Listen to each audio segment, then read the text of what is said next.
உங்ககிட்ட இருக்க டாக்குமெண்ட்டோட ஃபைல் சைஸை எப்படி ரிடியூஸ் பண்ணுறது அப்படின்னு சொல்லிட்டு பார்க்க போகிறோம். இது வந்து நிறைய இடத்துல உங்களுக்கு யூஸ் ஆகும். ஏன்னா இப்போ நீங்கள் ஏதாச்சும் அப்ளை பண்ணுறீங்க, உதாரணத்துக்கு நிறைய பேர் பஸ் பாஸ் அப்ளை பண்ணிட்டு இருப்பீங்க. ஸோ அந்த மாதிரி சமயத்தில் உங்களோட டாக்குமெண்ட்ஸை வந்து 200 கேபிக்குள்ளே இருக்கணும் அப்படின்னு சொல்லிட்டு ஒரு ரெஸ்ட்ரிக்டட் இருக்கும். ஸோ இது வந்து நீங்கள் நார்மல்ஸ்ட்டை கொடுத்தா பண்ணுவீங்க, ஃபைல்ஸ் ரிசர்ச் பண்ணி கொடுறா அப்படின்னு சொல்லிட்டு அவங்ககிட்ட கெஞ்ச வேண்டியதாக இருக்கும். ஸோ அதை சிம்பிள் ஆகிறதுக்கு நான் புதுசாக ரிசர்ச் பண்ணி நான் ஒரு வெப்சைட் கொண்டு வந்திருக்கேன் உங்களுக்கு. ஸோ அந்த வெப்சைட் எப்படி யூஸ் ஆகுது அப்படின்னு சொல்லிட்டு பார்க்க போகிறோம். சரி வாங்க வீடியோக்குள்ளே போகலாம். இதுக்கு உங்களுடைய குரோம்குள்ளே போய்க்கோங்க, அல்லது நீங்கள் வச்சுருக்க ப்ரௌசர் எதாக இருந்தாலும் அதுக்குள்ளே போய்க்கோங்க.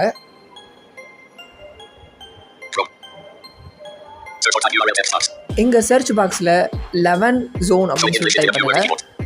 11ZON, இதுதான் இந்த வெப்சைட்டோட நேமு.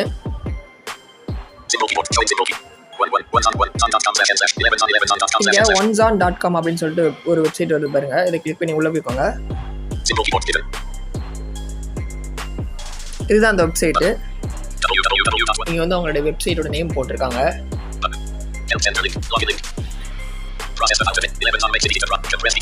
இந்த வெப்சைட்குள்ளே நீங்கள் வந்தோடனே உங்களுக்கு மொதல் டூலாக PDF கம்ப்ரஸர் தான் கொடுத்துருப்பாங்க. ஸோ இது மட்டும் தான் அந்த வெப்சைட்டில் இருக்கா அப்படின்னு சொல்லிட்டு கேட்டிங்கன்னா கிடையாது.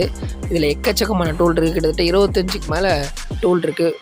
இமேஜ் கன்வெர்ட்டர், அப்புறம் PDF கம்ப்ரஸர் இப்போ பார்த்தோம்ல, அதுக்கப்புறம் image to PDF to image, இந்த மாதிரி கிட்டத்தட்ட 25க்கு மேலே டூல் இருக்குது. ஸோ ஒன்றுனா நம்ம வரப்போகிற வீடியோவில் எக்ஸ்ப்ளோர் பண்ணி பார்ப்போம். இந்த வீடியோவில் நம்ம ஃபஸ்ட்டாக இருக்கிற அந்த PDF கம்ப்ரஸர் டூலை பற்றி தான் பார்க்க போகிறோம். கம்ப்ரஸ் PDF அப்படின்னு ஒரு டூல் இருக்குல்ல, அந்த டூல்குள்ளே போய்க்கோங்க. அந்த டூல்குள்ளே போனீங்கன்னா இங்கே எடிங் கம்ப்ரஸ் PDF அப்படின்னு சொல்லிட்டு போட்டுருக்காங்க. நீங்கள் ரைட் ஸ்வைப் பண்ணிட்டு வாங்க. நீங்கள் செலக்ட் PDF அப்படின்னு சொல்லிட்டு ஒரு ஆப்ஷன் இருக்கு பாருங்க, டபுள் டாப் பண்ணி உள்ளே போய்க்கோங்க. ஸோ நான் நேவிகேஷன்ஸ்லாம் சொல்ல வேணாம்னு நினைக்கிறேன், ஏன்னா கண்டிப்பாக அது உங்களுக்கு தெரிஞ்சிருக்கும். இங்கே ஃபைல்ஸ் அப்படின்னு சொல்லிட்டு இருக்குது, நான் போய் செலக்ட் பண்ணிக்கிறேன் எனக்கு தேவையான PDF-ஐ. நான் இங்கே என்னுடைய 10th மார்க் ஷீட் செலக்ட் பண்ணியிருக்கேன். நீங்கள் உங்களோட PDF செலக்ட் பண்ணோட எந்தெந்த மாதிரி ஆப்ஷன் வருதுன்னு சொல்லிட்டு நான் உங்களுக்கு காமிக்கிறேன் ஒரு தடவை. கம்ப்ரெஷன் லெவல் அப்படின்னு சொல்லிட்டு 60 ஸ்லைடுன்னு சொல்லிட்டு காமிக்குது. நான் என்னென்னு பின்னாடி சொல்கிறேன். இங்கே வந்து 10th மார்க் ஷீட் /PDF அப்படின்னு சொல்லிட்டு இருக்குல்ல, நம்ம அப்லோட் பண்ண ஃபைலோடைய நேம் இங்கே காமிக்கும். அதுதான் நம்மளை அப்லோட் பண்ண ஃபைலு.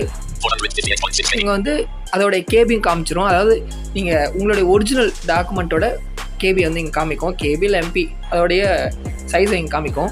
458.6 MB சம்திங் ஏதோ ஒன்று இருக்குது. இங்கே வந்து டவுன்லோடுன்னு சொல்லிட்டு இங்கே ஒரு ஆப்ஷன் காமிக்குது. நீங்கள் PDF அப்லோட் பண்ணோடனே அது உங்களுக்கு சைஸ் கம்மி பண்ணி கொடுத்துரும்.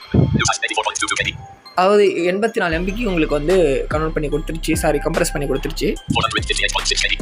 488 MBலேருந்து உங்களுக்கு வந்து 84 MBயாக வந்து கன்வெர்ட் பண்ணி கொடுத்துருச்சு அது இன்ஸ்டண்ட்டாக. ஸோ அது இல்லாமல் நம்ம எப்படி இண்டிவிஜுவலாக நம்மளுக்கு பிடிச்ச நம்மளுக்கு தேவையான குவாலிட்டியில் இப்போ சில இது வந்து 50 KBயில் இருக்கும். ஸோ அந்த மாதிரி சமயத்தில் நம்ம எப்படி அதை கன்வெர்ட் பண்ணுறது அப்படின்னு சொல்லிட்டு பார்ப்போம். அப்படியே லெஃப்ட் ஸ்வைப் பண்ணிக்கோங்க. நீங்கள் வந்து ஸ்லைடர்னு கொடுத்துருக்காங்கல்ல, இந்த இடத்துல நீங்கள் வந்து ஸ்லைடர் யூஸ் பண்ணி கூட பண்ணிக்கலாம். அதாவது ஜிசோ ப்ரெஸ் யூஸ் பண்ணிங்கன்னா அப்பேர் டவுன்லோட் இந்த மாதிரி யூஸ் பண்ணி உங்களுடைய இது பண்ணிக்கலாம். அதாவது நீங்கள் ஸ்லைடர் அதிகப்படுத்திங்கன்னா உங்களுக்கு வந்து குவாலிட்டி வந்து, அதாவது வந்து குவாலிட்டியும் சைஸும் வந்து குறையும்.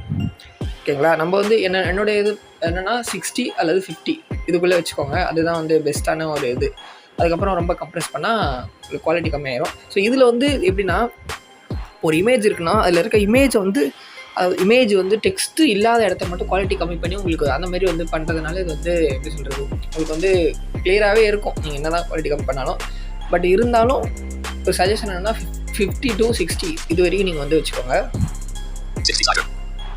இங்கே வந்து டெக்ஸ்ட் பாக்ஸ் இருக்குல்ல, நீங்கள் உங்களுக்கு தேவையான பர்சன்டேஜ் நீங்கள் டைப் பண்ணிக்கலாம். நான் உதாரணத்துக்கு 17 வச்சுக்கிறேன்.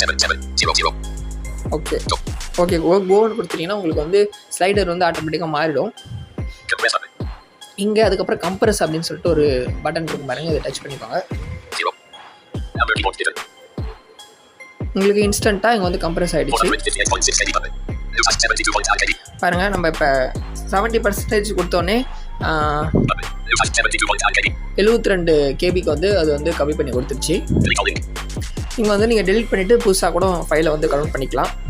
தேவையான சைஸ் வேணும்னா நீங்கள் வந்து உங்களுக்கு தேவையான சைஸுக்கு மாற்றணும்னா நீங்கள் வந்து அந்த ஸ்லைடை ரிமூவ் பண்ணி இல்லை டெக்ஸ்ட் பாக்ஸில் போய் என்டர் பண்ணி நீங்கள் வந்து கம்ப்ரெஸ் பண்ணிக்கலாம்.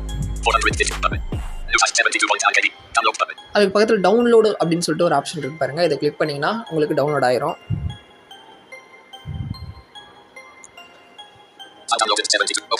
நான் ஓப்பன் பண்ணி உங்களுக்கு காமிக்கிறேன்.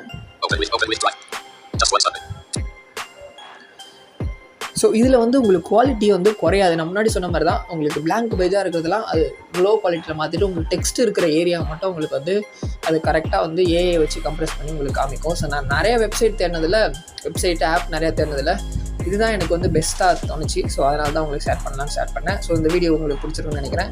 பிடிச்சிருந்தா லைக் பண்ணிக்கோங்க. தேங்க்யூ guys, பாய்.